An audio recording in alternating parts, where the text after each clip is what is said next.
అల్లారు ముద్దుగా పెంచిన అమ్మా నాన్నలే కుమార్తెను హతమార్చారు. రాజన్న సిరిసిల్ల జిల్లాలో జరిగిన ఈ ఘటన ఆలస్యంగా వెలుగులోకి వచ్చింది. తంగలపల్లి మండలం నేరెళ్ల గ్రామానికి చెందిన చెప్యాల నర్సయ్య, ఎల్లవ్వ దంపతుల పెద్ద కుమార్తె ప్రియాంక 7 ఏళ్లుగా మానసిక వ్యాధితో బాధపడుతోంది. ఆమెకు నయం కావడం కోసం చాలా డబ్బు ఖర్చు చేశారు. కొంతవరకు వ్యాధి నయం కావడంతో 2020లో వివాహం చేశారు. ప్రియాంక దంపతులు కరీంనగర్లో సప్తగిరి కాలనీలో ఉంటున్నారు. వీరికి 13 నెలల కుమారుడు ఉన్నాడు. ప్రియాంక నెల రోజులుగా మునుపటిలాగే మానసిక వ్యాధితో బాధపడుతూ అందరినీ ఇబ్బంది పెడుతోంది.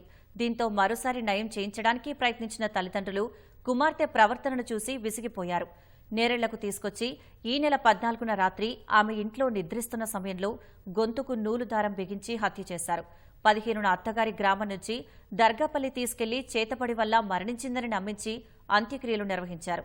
దీనిపై నేరెళ్ల గ్రామస్తులకు అనుమానం రావడంతో పోలీసులకు సమాచారం అందించారు. పోలీసుల విచారణలో తల్లిదండ్రులే హత్య చేసినట్లు తేలడంతో వారిని అరెస్ట్ చేసి రిమాండ్కు తరలించారు.